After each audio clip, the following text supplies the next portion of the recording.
Hello students, welcome to Srinath academy. ఈ వీడియోలో మనం 10th class physical science subject నుంచి one of the most important question discuss చేయబోతున్నాం, which is nothing but explain the behaviour of light rays in any 4 situations of their incidents on a convex lens. So convex lens మీద light rays incident అయినప్పుడు ఆ light race యొక్క behaviour ఎట్లా ఉంటుందో దాని గురించి explain చేయమంటున్నారు. ఏదో ఒక 4 సిచ్యువేషన్స్, ఒక 4 లైట్ రేస్ని తీసుకుని ఎక్స్ప్లెయిన్ చేయమంటున్నారు స్టూడెంట్స్. ఇది 4th chapter refraction of light at curved సర్ఫేసెస్కి సంబంధించిన ఇంపార్టెంట్ క్వశ్చన్ అనమాట. మిగతా ఇంపార్టెంట్ క్వశ్చన్స్ కోసం సబ్స్క్రైబ్ చేసేయండి. అండ్ ఈ ఛానల్లో మనకి 6th నుంచి 12th వరకు కూడా అన్ని concepts, important questions, entrance examination bits, everything ఇవన్నీ కూడా మీకు 100% ఫ్రీ అనమాట.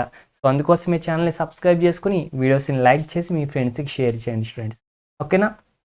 అండ్ క్వశ్చన్ చూస్తే explain the behavior of light rays in any 4 situations of their incidence on a convex lens. So ఒక కాన్వెక్స్ లెన్స్ అంటే ఏంటి స్టూడెంట్స్? నార్మల్గా మనకి కాన్వెక్స్ లెన్స్ అంటే ఇదని తెలుసు కదా. సో ఈ కాన్వెక్స్ లెన్స్ మీద లైట్ రేస్ ఇన్సిడెంట్ అయినప్పుడు వాటి యొక్క బిహేవియర్ ఎలా ఉంటుందో మనం ఎక్స్ప్లెయిన్ చేయాలన్నమాట. ఒక 4 రేస్ గురించి ఎక్స్ప్లెయిన్ చేయమంటున్నారు. సో ఫస్ట్ వచ్చేసి rays passing along the principal axis అనమాట students. Rays passing along the principal axis or simply principal axis గుండా కాకపోతే కనుక స్టూడెంట్స్ ప్రిన్సిపల్ యాక్సెస్ తీసుకోవచ్చు, లేదంటే parallel to the principal axis కూడా తీసుకోవచ్చు. ఏం తీసుకుందాం అంటారు? ఫస్ట్ సరే ప్రిన్సిపల్ యాక్సెస్ తీసుకుందాం. సో ప్రిన్సిపల్ యాక్సెస్ తీసుకున్నాం అనుకోండి, rays passing through principal axis. So principal axis గుండా ఇదే కాన్వెక్స్ లెన్స్ అనుకోండి, ఇది ప్రిన్సిపల్ యాక్సెస్ అనుకోండి. ఇప్పుడు ఏదైనా ఒక రే ప్రిన్సిపల్ యాక్సెస్ గుండా వెళ్తుంది అనుకుంటే ఇది కాన్వెక్స్ లెన్స్, ఇది పోల్, ఇక్కడ మనకి ఫోకస్ ఉంటుంది, ఇక్కడ మనకి సెంటర్ ఆఫ్ కర్వేచర్ ఉంటుంది, అండ్ ఇది ప్రిన్సిపల్ యాక్సెస్. ఒక లైట్ రే ఇలా ప్రిన్సిపల్ యాక్సెస్ గుండా వెళ్తుంది, ఏమైతే తెలుసా? అది అట్లానే లెన్స్ గుండా పాస్ అయ్యి వెళ్ళిపోతూ ఉంటుంది స్టూడెంట్స్, ఓకేనా. ఇట్ విల్ గోస్ అన్డిఫ్లెక్టెడ్ అనమాట. అండ్ లెన్స్కి వచ్చేప్పటికి మనకి 2 ఫోకల్ లెన్స్ ఉంటాయి, 2 సెంటర్ ఆఫ్ కర్వేచర్స్ ఉంటాయి. ఇది F1 C1 అనుకుంటే ఇది F2 C2 అనమాట. సో ఎట్లా వచ్చిందో అట్లానే పాస్ అయ్యి వెళ్ళిపోతూ ఉంటుంది students. So it will gets undeflected, it passes undeflected. So deflect అవ్వకుండా వెళ్ళిపోతూ ఉంటుంది స్టూడెంట్స్ యాజ్ ఇట్ ఈస్. అదొక రే. రెండో రే తీసుకుందాం, రో which is passing through pole. ఒకవేళ పోల్ గుండా వెళ్తుంది అనుకోండి, ఏదైనా ఒక రే ఇట్లానే ఉంది, ఇది పోల్, ఇది ప్రిన్సిపల్ యాక్సిస్, ఏదైనా రే ఇలా వెళ్తుంది అనుకోండి, అది కూడా అట్లా డిఫ్లెక్ట్ అవ్వకుండా వెళ్ళిపోతుంది అనమాట.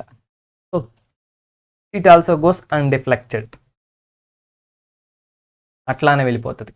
నెక్స్ట్ ఒక ప్యారలల్ రే తీసుకుందాం, ray which is passing parallel. So parallel ray, so parallel ray ఏమైందో తెలుసా? It will moves to the parallel ray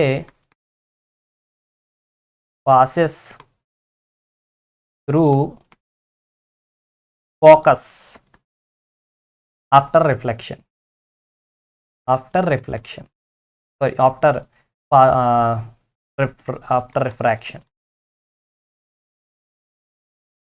okay students, and diagram వచ్చేసి ఈ డయాగ్రామ్ని ఎక్స్ప్లెయిన్ చేస్తా. ఇలా ఒక ప్యారలల్ రే వచ్చింది అనుకోండి, ఇదేమైతే తెలుసా? ఇలా ఫోకస్ గుండా వెళ్తుంది. ఇలా వచ్చినా కానీ ఇది ఇలా ఫోకస్ గుండా వెళ్తుంది. సో ఇట్లా వచ్చినా కానీ ఇది ఇట్లా ఫోకస్ గుండా వెళ్తుంది. సో ప్రిన్సిపల్ యాక్సెస్కి ప్యారలల్గా ఉన్న ఏ రే వచ్చినా కానీ అది ఫోకస్ గుండా వెళ్తుంది స్టూడెంట్స్, ఓకేనా. సో మనం ఇంకా నీట్గా రాసుకోవాలనుకుంటే కనుక మీకు ఇంకా ఏదైనా ఒక రే ప్రిన్సిపల్ యాక్సెస్ గుండా ఇన్సిడెంట్ అయింది అనుకోండి, అది ప్రిన్సిపల్ యాక్సెస్ గుండానే వెళ్ళిపోతుంది అనమాట. ఏదైనా ఒక రే పోల్ గుండా వెళ్ళింది అనుకోండి, అది పోల్ గుండానే వెళ్ళిపోతుంది after passing through it.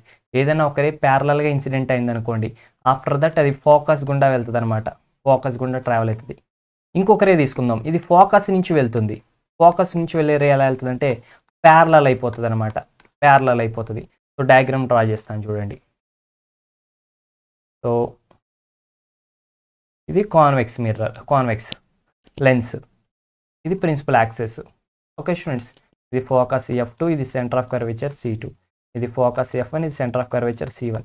Suppose ఇది కానీ ఒకవేళ ఫోకస్ గుండా వెళ్తుంది అనుకోండి, ఏమైతే తెలుసా? ఇది ఇలా ప్యారలల్గా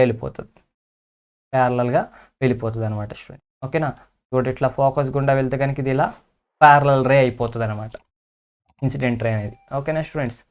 సో అట్లా వెళ్ళడం జరుగుతుంది. ఇవి గుర్తుపెట్టుకోండి, సింపుల్ అనమాట. ప్రిన్సిపల్ యాక్సిస్ గుండా వెళ్తే అట్లానే వెళ్ళిపోద్ది, పోల్ గుండా వెళ్తే అట్లానే వెళ్ళిపోద్ది, ప్యారలల్ అయితే ఫోకస్ అయిపోతుంది, ఫోకస్ గుండా వెళ్తే ప్యారలల్గా వెళ్తుంది, అంతే. Just simple logic. ఓకేనా students? So that's it. And the next important question కావాలంటే డిస్క్రిప్షన్లో లింక్ ఉంది, వెళ్ళి చూసేయండి student. Okay, so thanks friends, thanks for watching. Don't forget to subscribe the channel, like the video, share the videos, comment below if you have any doubts. Bye bye.